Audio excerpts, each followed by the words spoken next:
Le dirigeant chinois Xi Jinping est arrivé mercredi à Moscou pour une visite d'État de 4 jours, afin d'approfondir la confiance mutuelle avec Poutine. Selon Pékin, il participera aussi à un événement marquant le 80e anniversaire de la victoire des Alliés sur l'Allemagne nazie durant la Seconde Guerre mondiale. Mais il est intéressant de noter que dans un article attribué à Xi Jinping et publié dans les médias d'État russes avant ce voyage, il est dit que les deux pays doivent résolument s'opposer aux formes d'hégémonisme et de politique de la force, et résister à toute tentative d'entraver ou de saper l'amitié entre la Russie et la Chine. Il est intéressant de noter que Vladimir Poutine a déjà indiqué que son principal invité pour ce 9 mai est Xi Jinping. Et c'est ici que surgissent des signaux très inquiétants, indiquant que, effectivement, Xi Jinping est arrivé à Moscou en tant qu'invité d'honneur. Pas simplement comme ça, mais pour renforcer encore davantage les liens entre Moscou et Pékin dans leur confrontation avec ce qu'on appelle l'Occident global. Et ici, il y a beaucoup de ces détails cachés qu'il faut absolument discuter. Je m'appelle Alexei Pesci, nous sommes le 7 mai, allons-y. La visite de Xi Jinping à Moscou. Discutons ensemble de ce qui se passe en coulisses. Et si Xi Jinping est vraiment venu uniquement pour le défilé du 9 mai? Ou bien va-t-il passer ces 4 jours avec un tout autre objectif? Renforcer une telle alliance autocratique contre l'Occident démocratique? Alors, parlons de tout cela dans l'ordre. Le président chinois Xi Jinping est arrivé mercredi 7 mai à Moscou pour une visite d'État de 4 jours. Et la présence de Xi Jinping marque une forte démonstration d'unité entre les deux autocrates et leur pays. Au moment où la diplomatie du président américain Donald Trump, cette politique de l'Amérique d'abord, a bouleversé les alliances mondiales et modifié les relations entre Washington et les deux puissances. Et dans ses remarques le mois dernier, Poutine a qualifié Xi Jinping de son principal invité. Un article, prétendument écrit par Xi Jinping, est déjà paru dans les médias de propagande russe. Et il y est dit que les deux pays doivent résolument s'opposer à toutes les formes d'hégémonisme et à la politique de la force, s'opposer à toute tentative d'entraver ou de saper notre amitié. La solide camaraderie entre nos deux pays, forgée dans le sang et les sacrifices, ne cesse de croître. C'est une source éternelle qui nourrit notre amitié sans fin. Je vous cite ici un article qui aurait été écrit par Xi Jinping. Et il est déjà connu que même les militaires chinois, la garde d'honneur de l'armée populaire de libération de Chine, participeront également à ce défilé et défileront sur la place rouge. Et pour marquer cet événement, Poutine a proposé un cessez-le-feu de 3 jours avec Kiev. Selon certains analystes, cette décision a été dictée par le désir de démontrer sans entrave la puissance militaire de la Russie devant les hauts dignitaires étrangers. Le président ukrainien Volodymyr Zelensky a rejeté cette proposition, la qualifiant de mise en scène théâtrale, et a confirmé son soutien à une proposition antérieure des États-Unis concernant un cessez-le-feu de 30 jours. Comme vous l'avez entendu aujourd'hui, J.D. Vance dit que ce n'est plus d'actualité. Plus tôt ce mois-ci, Volodymyr Zelensky a averti les hauts responsables venus assister à des événements à Moscou, que Kiev, je cite, ne peut pas être tenu responsable de ce qui se passe sur le territoire de la Fédération de Russie, dans le contexte du conflit en cours que le Kremlin a ensuite qualifié de menace. L'Ukraine a déjà mené plusieurs attaques de drones contre Moscou pendant la guerre, y compris ces derniers jours, ce qui a entraîné la fermeture temporaire des aéroports de Moscou pendant plusieurs heures. C'est ce qui s'est passé aujourd'hui. Eh bien, au soi-disant ministère de la Défense de la Russie, ils ont déjà compté qu'aujourd'hui, près de 450 drones, voire plus, ont survolé la Russie.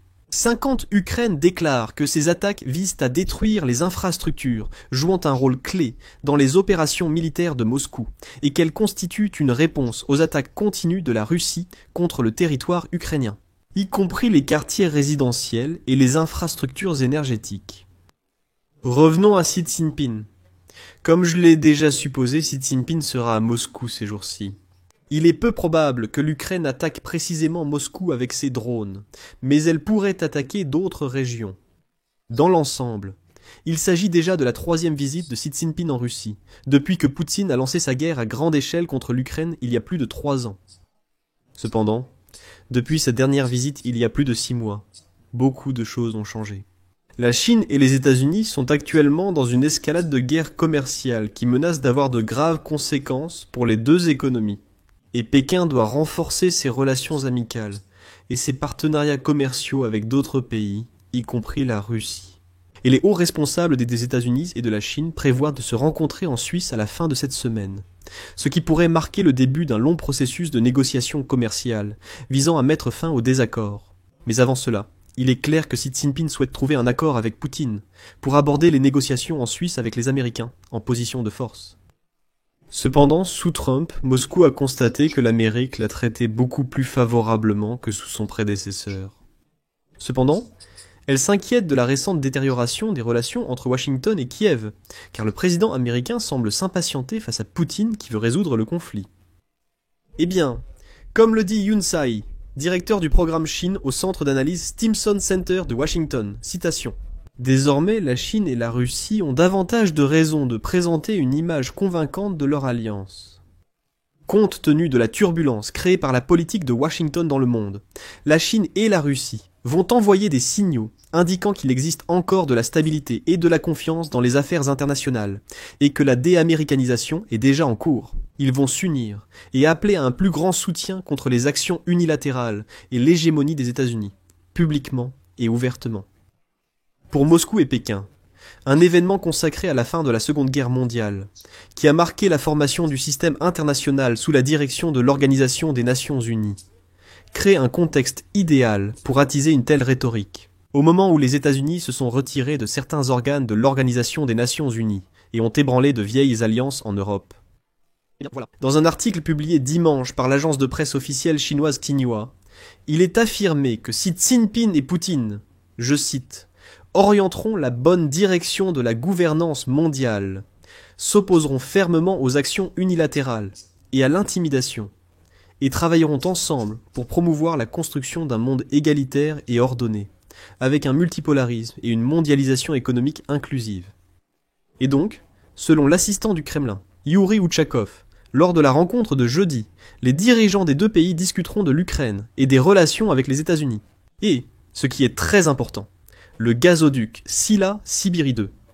Il s'agit d'un gazoduc allant de la partie occidentale de la Russie vers le nord de la Chine, que Moscou essaie depuis longtemps de négocier et de mettre en service. Mais la Chine posait toujours certaines de ses propres conditions.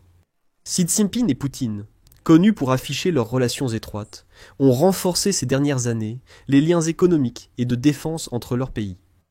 Ils ont également travaillé ensemble pour se positionner comme des dirigeants alternatifs responsables face aux États-Unis, même lorsque la Russie mène une guerre contre l'Ukraine, et que Pékin intensifie son agressivité en mer de Chine méridionale envers Taïwan, une île autonome que Pékin revendique comme sienne. Il est important de noter ici que les relations entre les deux pays se sont seulement accélérées, en raison de la guerre de la Russie contre l'Ukraine, Pékin étant devenu une bouée de sauvetage essentielle pour Moscou.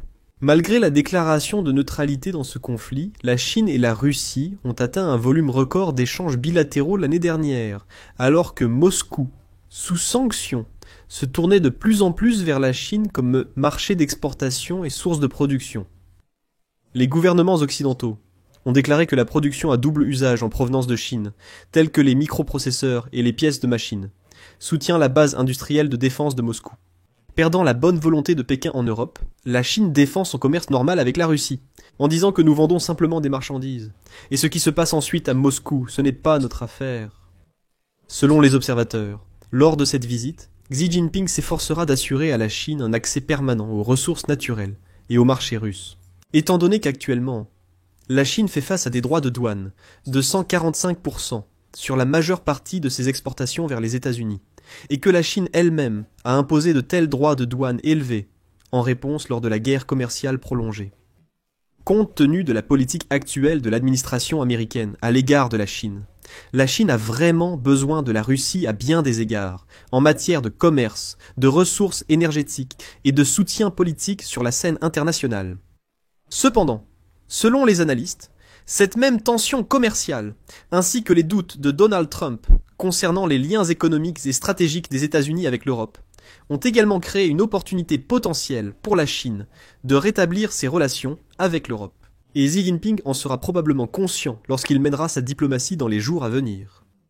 Ainsi, de nombreux observateurs européens regarderont et écouteront le discours de Xi Jinping à Moscou.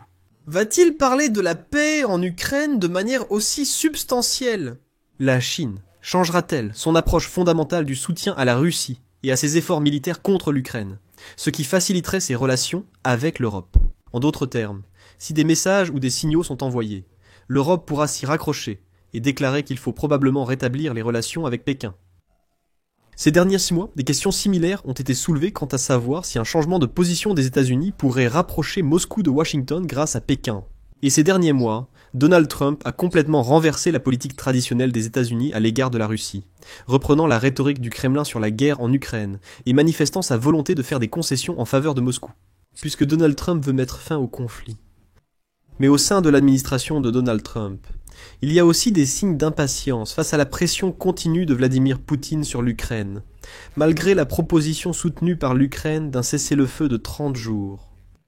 Eh bien, la signature la semaine dernière par Washington et Kiev d'un accord sur les ressources naturelles est largement considérée comme un renforcement de la position de l'Ukraine à Washington. Néanmoins, les observateurs proches des gouvernements de Xi Jinping et de Vladimir Poutine affirment qu'ils ont peu de raisons d'abandonner des relations soigneusement construites, qui leur apportent des avantages idéologiques et économiques profonds. Eh bien, ici aussi, pour l'équilibre et pour comprendre le point de vue de Pékin, je vais vous citer Wang Yue, le directeur de l'Institut des Relations Internationales à l'université Renmin, dans la capitale chinoise. Il dit ce qui suit. Telle est la position principale de Pékin. La Russie se tient aux côtés de la Chine sur la question du soutien à l'ordre international. La Russie ne fait pas confiance aux États-Unis. Et l'attitude fondamentalement hostile envers la Russie aux États-Unis, et, en général, en Occident, ne peut pas être changée par Trump. Au lieu de cela, la rencontre entre Xi Jinping et Poutine, dans les prochains jours, enverra probablement un autre signal. La Chine et la Russie restent aussi unies qu'auparavant. Voici la politique de Donald Trump. Et il semble que tous ces efforts pour se lier d'amitié avec Poutine, pour se rapprocher, établir des liens économiques, ne mènent à rien. Et remarquez comment la guerre commerciale de Trump contre la Chine se retourne contre lui-même. Malheureusement, la Chine et la Russie se rapprochent.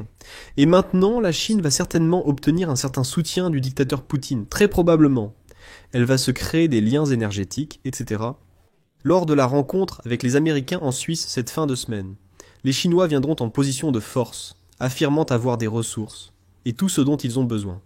Cette guerre commerciale était difficile pour nous aussi, mais nous ne céderons pas en premier. Nous avons à nos portes une Russie agressive et incontrôlable qui, si on la lâche de sa chaîne et lui donne toutes les ressources, partira en guerre contre toute l'Europe. Voilà à quoi mène cette politique de Donald Trump. Il a passé 100 jours de sa présidence à essayer d'amadouer Poutine, mais au final, rien de tout cela n'a abouti. C'est pourquoi je mets ici des points de suspension. Partagez votre avis dans les commentaires, abonnez-vous à la chaîne, activez les notifications et n'oubliez pas de liker la vidéo. C'est tout pour aujourd'hui. Prenez soin de vous. Au revoir.